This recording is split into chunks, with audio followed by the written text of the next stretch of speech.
Bem-vindos à nossa aula de coerência e coesão. Ai, que nome estranho, né? Você deve estar pensando aí, começamos o curso de português já com matéria chata. Olha o que você está pensando, não é verdade. Coerência e coesão é uma matéria maravilhosa e vai transformar a sua petição, vai transformar o seu texto.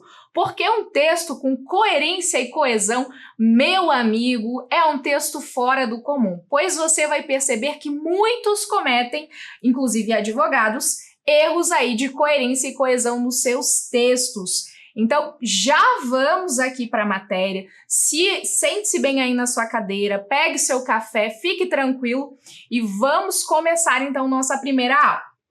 Coerência. O que é essa tal de coerência sobre a qual as pessoas tanto falam, né? Trouxe aqui um conceito para vocês. É a relação de sentido entre as partes do texto, ou seja, ela é essencial para a interpretação do que está escrito. Por exemplo, quando eu vou dar uma aula, eu penso em uma aula com começo, meio e fim. O assunto, ele tem uma lógica. A coerência, ela é a lógica do texto. Então, um texto sem coerência é aquele texto que ele é incompreensível. Você olha para as frases elas podem até fazer sentido, mas quando elas ficam juntas, elas ficam confusas, embaraçadas. Vou dar um exemplo aqui de uma frase incoerente. Eu amo comer bolo de chocolate no meu aniversário, por isso vou pedir uma pizza. Mas espera aí, você não disse que amava bolo de chocolate no aniversário, agora você vai comer uma pizza? Como assim? Isso não é coerente. Segunda frase. Eu viajo muito para o exterior, mas nunca saí do país. Meu amigo, você viajou na maionese, né? Se você viaja para o exterior, mas nunca saiu do país, isso é incoerente. Beleza? Então, já deu para pegar qual é a essência aí da incoerência? O seu texto, a sua petição, não pode ser incoerente. Uma petição incoerente é uma petição que não é compreensível e isso vai prejudicar a clareza do seu texto e, né, a análise dos pedidos ali, principalmente falando de redação jurídica. Olha esse exemplo aqui de incoerência, veja bem. Mudamos para a loja 39, em frente à sapataria. E aqui a gente tem algo que, temos ambiguidade. Quando o texto é ambíguo, ele pode ser incoerente. O que a pessoa quis dizer aqui nesse exemplo? Em frente a, com crase, mas ela escreveu em frente, de enfrentar. E aí eu até coloquei aqui aquele meme, né? Sapataria é a hora do duelo. Eu vou te enfrentar, sapataria. Então, um texto incoerente, ele traz até essa ambiguidade, pode ser, inclusive, aí, motivo de piada, como vocês acabaram de ver aqui. Então, Eduardo Sabag fala o seguinte: se o texto é contraditório, se ele é redundante, se ele tem começo, meio, porém não apresenta o fim, estaremos diante de um texto incoerente. A incoerência compromete a clareza do discurso, a sua fluência e a eficácia da leitura. Então, veja a importância da coerência textual. E quais são os princípios da coerência? Primeiro de tudo, a manutenção do tema. Gente do céu! Isso é importantíssimo na redação jurídica, nas petições. Se você começou falando de A, você vai até o final falando daquele assunto. As suas ideias precisam estar interligadas. Então, o que a gente vê lá na redação? Contrato com juros abusivos. Então, ele quer rever aí esse contrato que tem juros abusivos. Ele gostaria de uma revisão contratual. No direito, ele copia e cola o artigo 5º da Constituição sem fazer nenhuma ligação. Copia lá o artigo 5º para justificar aí esse contrato de juros abusivos. E nos pedidos, ele faz uma indenização, ele pede indenização por danos morais. Mas espera aí, você não começou falando do contrato com juros abusivos? E aí você vem e só copia o artigo 5º, o que tem a ver? O contrato com juros abusivos, ele não tem a ver lá com o CDC, né, que fala sobre a revisão dos contratos, que fala sobre a proteção do consumidor, então você precisa interligar esses argumentos. Você não pode começar o seu texto falando de uma coisa e aí depois vai lá e coloca uma receita de pamonha no meio da petição. A gente sabe que esse caso, inclusive, é verdadeiro. Já houve aí um advogado que escreveu uma receita de pamonha na petição, um exemplo muito incoerente. Então, na petição, como nós vamos fazer essa manutenção da coerência?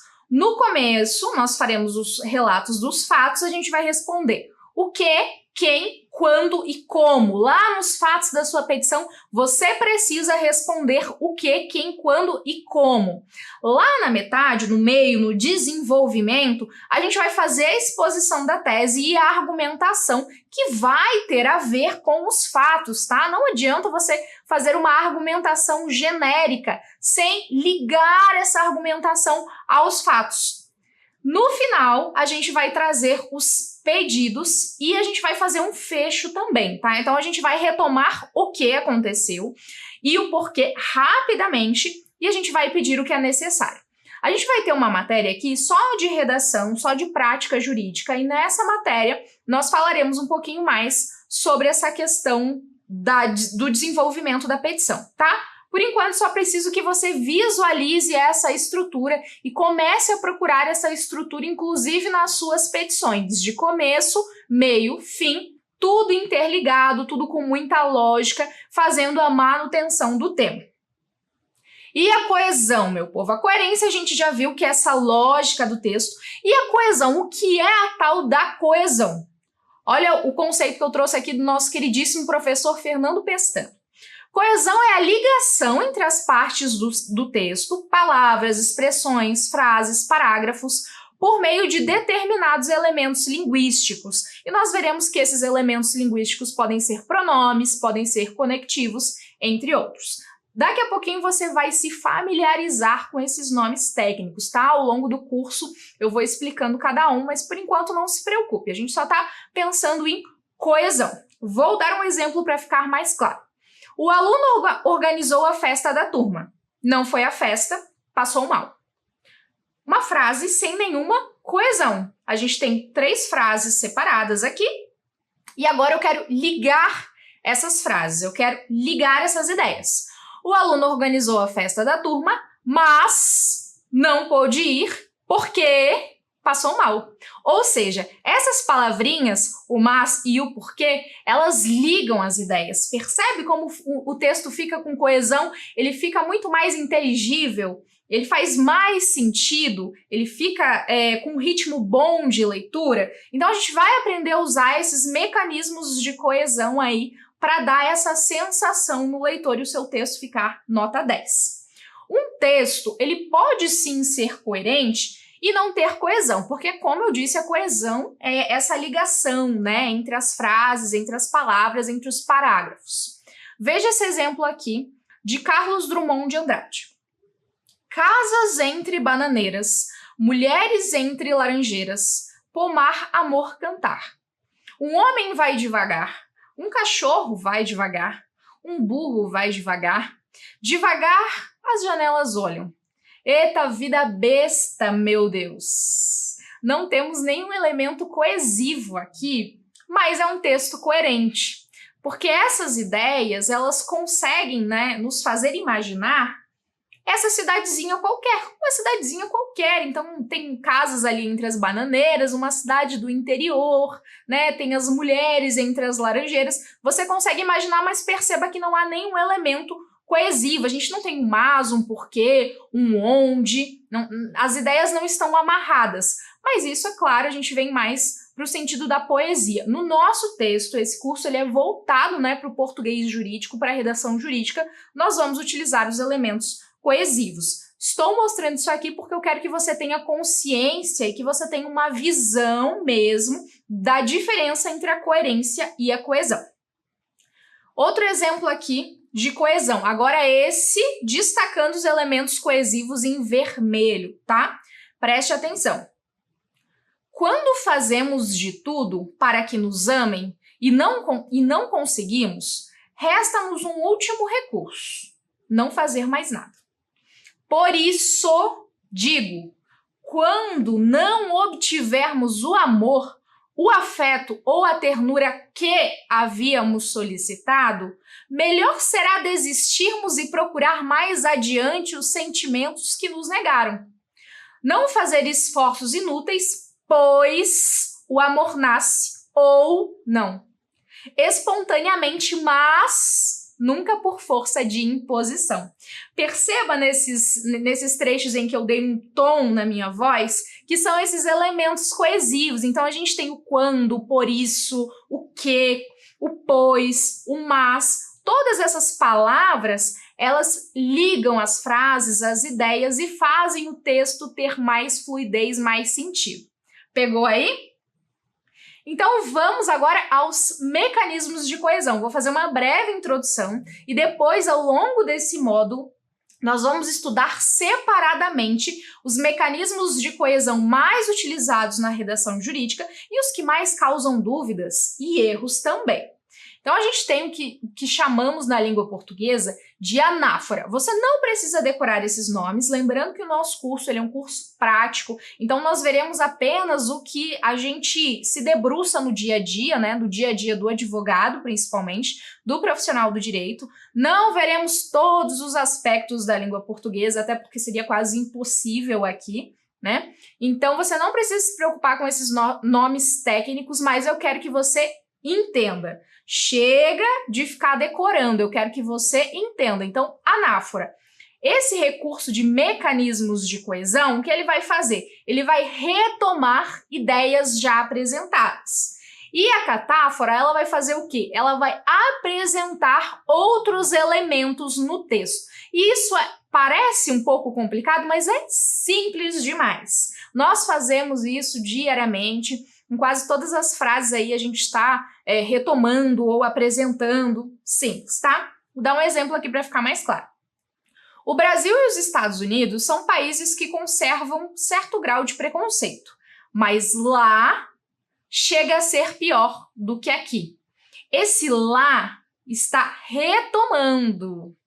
Está retomando qual palavra? Estados Unidos, lá. E o aqui está retomando qual palavra? Brasil. Então a gente viu aí aqui o que? Anáfora. Então lá e aqui são elementos coesivos. O aluno estudou para a prova. Ele quer passar na OAB. Ele quem? O aluno.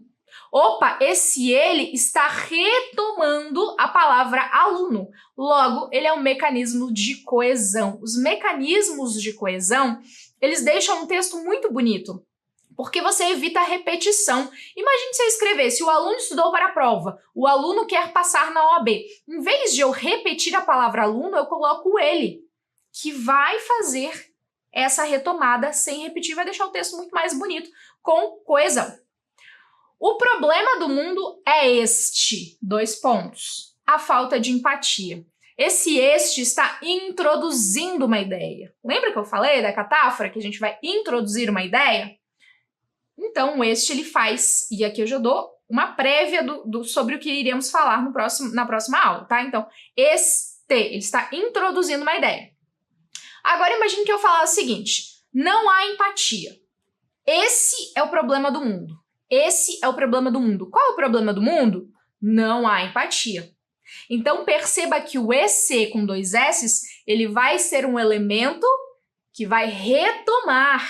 Então, ele é um elemento coesivo que vai retomar a ideia anterior. E aí você já começa a ficar ligado, porque vão começar a surgir aquelas dúvidas. Mas será que é este ou esse? Nesses termos ou nesses termos? E agora, José, me responda. Você já tem uma prévia e você já tem uma dica aí do que a gente vai falar na próxima aula, tá? Por enquanto, eu gostaria que você entendesse muito bem essa questão de coerência e coesão, porque ela é importantíssima para o seu texto. E em seguida, nós vamos estudar mais a fundo e de forma individual cada elemento coesivo aí. Vejo você daqui a pouco.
Bem-vindo!